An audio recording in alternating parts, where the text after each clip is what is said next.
our topic for today is yung GoPro Hero settings sa gabi.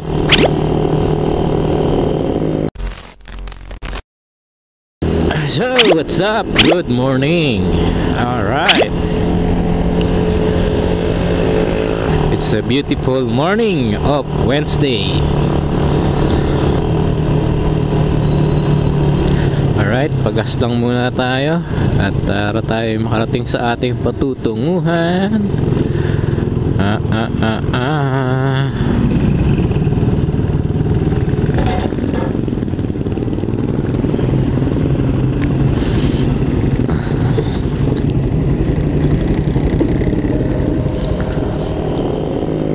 So ako, hindi ko na masyadong i-explain kasi hindi naman ako talaga expert dito, no? Sinishare ko lang yung kung ano yung alam ko. So let's go. Ito na yun.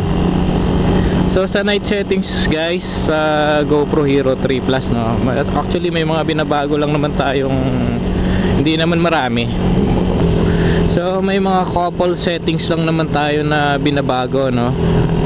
Like ISO, exposure value, frame rate. So sa frame rate, ang kailangan nating piliin sa frame rate guys is as long as possible yung mas mababang frame rate. So explain ko mamaya kung bakit. So frame rate, so yung resolution, so 1080p pwede na. Then yung pinakamahalaga, yung auto low light. Ayan. So as much as possible guys, pipili tayo ng mas mababang frame rate, or yung FPS na tinatawag. So as much as possible, pili tayo ng mga 30 sana, mga 30 or 24 frames per second. Kaya lang dito sa GoPro Hero 3 Plus, kapag pimili ka ng 30 or 24 frames per second, hindi mo mai-on yung auto low light. So which is na hindi maganda.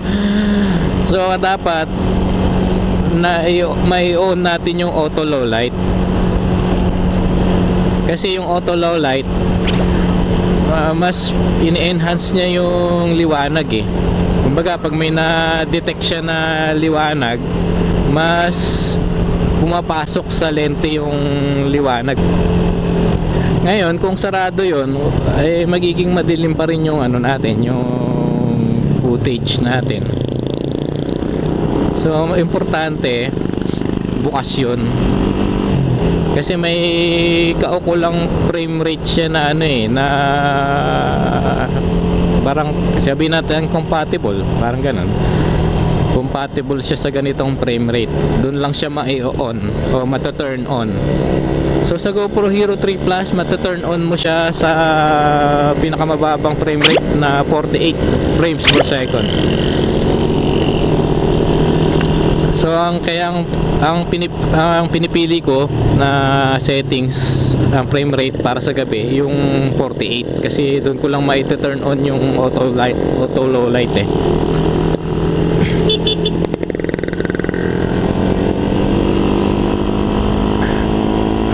So ayun yung isa sa dapat natin baguhin kapag isi-set natin yung GoPro natin sa gabi, ano? Yung auto low light. Ayan. Then frames per second, 48 frames. Kung kaya 30 to 24, mas maganda. Tapos na i-on pa natin yung auto low light, mas maganda. Kasi kung bakit mas mababang frame rate ang kailangan sa gabi, kasi ayon na rin sa aking research, no,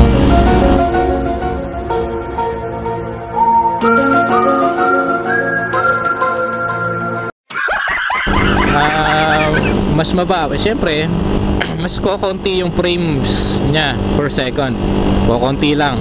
The result mas mabagal yung shutter speed ng ating camera. So maraming light yung nagpa-pass through sa ating lente. maraming light yung nakakapasok, unlike sa matataas yung frame rate like 60 or higher, na mas maraming frames yung pinuproduce ng camera, and then the shutter speed syempre mas mabilis, mas less yung light na nakakapasok kasi mabilis nga yung shutter speed hindi niya inaalaw na makapasok yung madaming light. Alright, yan. So yan yung kahalagahan ng lower frames per second or FPS. So yan. Ang isa pang binabago natin, yung ISO value. Ayan, ISO value. So the ISO value, be careful sa pagdadagdag ng value nito kasi kaakibat nito pag tinaasa natin yung value ng ISO, masyadong noisy yung video natin, or masyadong noise, yung may maraming dot na mga itim at saka mga puti, yan yung noise. So depende ito sa condition ng kung gaano ba kadilim yung situation or yung scene. Halimbawa, kung paggabi pa lang naman, hindi naman masyadong madilim dahil maraming liwanag dun sa dinadaanan natin or city, siguro malagay na lang natin sa 400 or 800 kung meron. Pero kung super dilim talaga or walang ilaw o walang buwan, super dark, so ilagay natin siya sa maximum 1600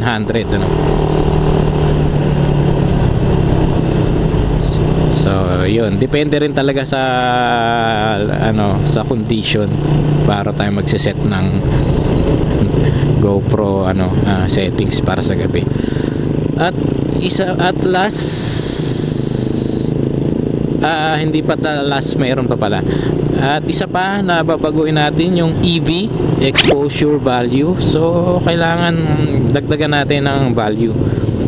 So kung di naman masyadong madilim, so go for positive 0.5. Then kung madilim, 0.1. Hindi. Kung madilim, positive 1 value. Ayan. Siguro ayan na yung pinaka maximum natin, positive 1. Kasi pag tinaasan pa natin yan, sa ganyan, masyado ng gaya na sinabi ko kanina, yung video natin noise, maraming noise na pipo-produce.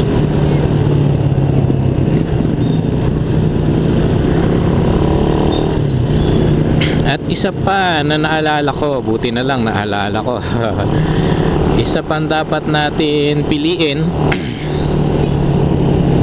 yung GoPro Color. Ayan, isa rin yan sa importante pala, GoPro Color. So piliin natin yung flat color, flat color instead na GoPro Color. Kasi yung flat color na nakita ko, nakakapagbigay siya ng additional brightness sa footage natin o dun sa video. Nagbibigay siya ng additional brightness kumpara dun sa GoPro Color.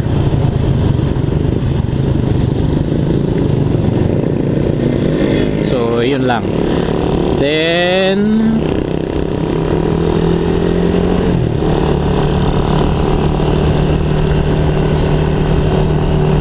so what else? So nasabi ko na ba lahat? Alright, so yan lang naman yung mga binabago kong settings guys kapag magsiset ako ng GoPro sa gabi o ginagabi ako sa daan, siniset ko sa ganyang settings. So ito yung settings na ginagamit ko. So yan, makikita nyo sa screen. Ayan, yan yung ginagamit kong settings. Pero may isa akong tips sa inyo guys. May isa akong tips na mas madali. Ito yon. para wala na kayong masyadong binabago-bago. I-turn on nyo lang yung, piliin nyo lang 1080p, then 48 frames per second, or kung mas mababa, mas maganda. Tapos turn on the auto low light, then simply turn off the Pro Tune. Ayan, i-off nyo lang, hayaan nyo na, i-leave nyo lang as automatic lahat. Ayan, i-turn off nyo na. Ayan, para mas madali, hindi na, wala na kayong masyadong babaguhin. Ayan, yan yung tips ko sa inyo. Okay din, okay naman yung yung niya, yung okay din naman, maliwanag din. Gawa nung auto low light. Sabi ko nga sa inyo, yung auto low light, mas ini-enhance niya yung pag nakasagap siya ng liwanag. Halimbawa, nakasagap siya ng liwanag sa poste ng Meralco, sa street light. Mas inaalaw niya yung liwanag. Kumbaga, inaalaw niya na makapasok lahat yung liwanag sa lens para mas lumiwanag yung ating video or footage. Ayan. So, yun lang pinakamahalaga. I-turn on natin yung auto low light.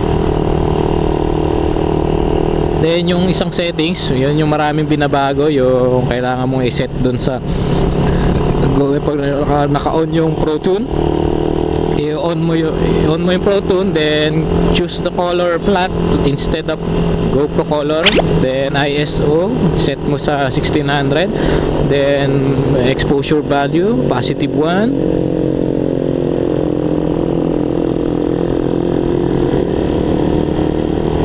What else? Exposure value positive 1, then yun. Tapos yung temperature, pwede kang gumamit ng RAW, camera RAW, or mas mababang temperature like 400 o ganun, 4,400 Kelvin yata yung pinakamababa. I don't know, check nyo na lang. Basta pinakamababang optional naman yan. Kung gusto nyo kung gusto nyo as is yung yung ginagamit nyo na value, pwede naman.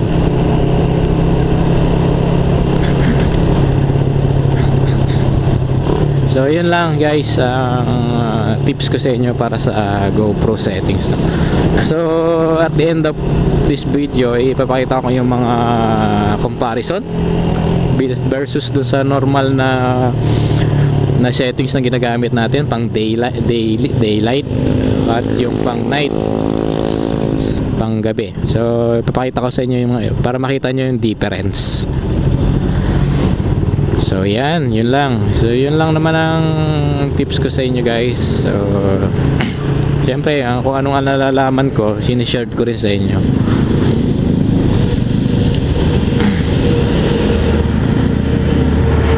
So yun lang guys, at maraming salamat.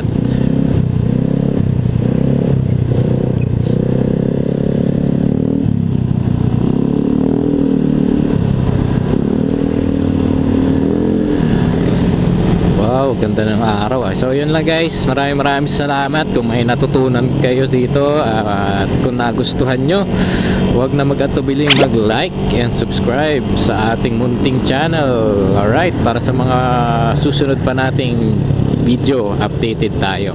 Alright, so yun lang guys, be safe always, ride safe always. Alright.